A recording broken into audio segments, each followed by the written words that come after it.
Well, when it comes to a year jammed packed with interesting stories, you'd be hard-pressed to find one more compelling than 1994. Remember the Tanya Harding saga, the Prineville firefighter deaths? 1994 offered those stories and much more. And when it comes to a year jam-packed, Duck fans might also remember that Oregon entered the Civil War in 1994 as well, tied with Southern California for the Pac-10 championship. A win there would clinch the Ducks' first Rose Bowl berth since 1957. Here's reporter Doug Barber with that and the other big stories for the year 1994. 1994 started out with a whack that made Tanya and Nancy household names. Why? The soap opera in Portland with Harding, Gillooly, and Eckhart dominated news for the first month of the year. But editors voted that Oregon's #2 story of 1994. Topping the list was doctor-assisted suicide.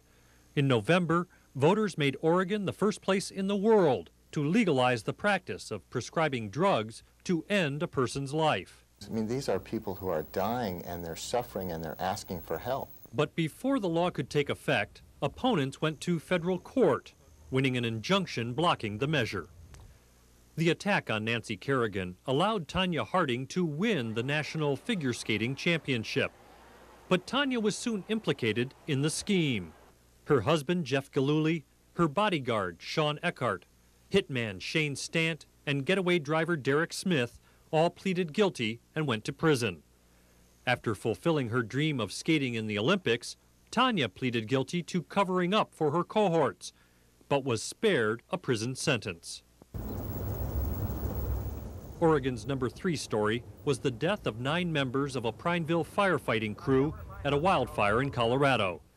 The deaths shocked the small eastern Oregon town where the firefighters were based. A Forest Service investigation blamed human error, inadequate safety routes, and a can-do attitude of the firefighters themselves for the deaths. John Kitzhaber's bold decision to challenge fellow Democrat and incumbent Barbara Roberts for the governor's seat was Oregon's #4 story. Kitzhaber won an easy victory over Denny Smith in November.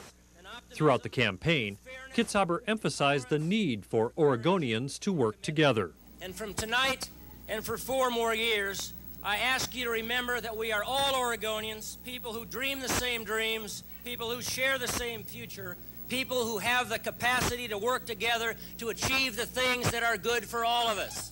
Passage of Ballot Measure 8 and its fallout is Oregon's 5th-ranked story.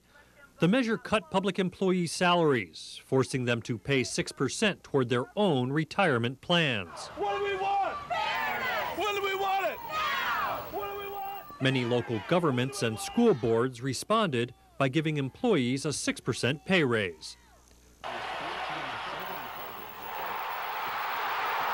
The Ducks' first trip to the Rose Bowl in 37 years is next on the list. It was a season of comebacks and upset victories for the Oregon football team. The Ducks won the Pac-10 Conference Championship, and Rich Brooks won numerous Coach of the Year honors. Oregon's booming economy, including Sony's announcement that it would build a new compact disc manufacturing plant in Springfield, ranks 7th. When the Sony plant opens in 1995, it will create more than 300 jobs. Unemployment in the state is already at a 25-year low. Senator Bob Packwood's saga still ranks as one of Oregon's top stories, more than 2 years after he was first accused of making unwanted sexual advances. Kiss it goodbye, Bob! Politically impotent! You're politically impotent, Bob! That may be wishful thinking on protesters' part. Packwood has successfully delayed the Ethics Committee investigation. Now Republicans have regained control of the Senate, putting Packwood in position to chair the powerful Finance Committee.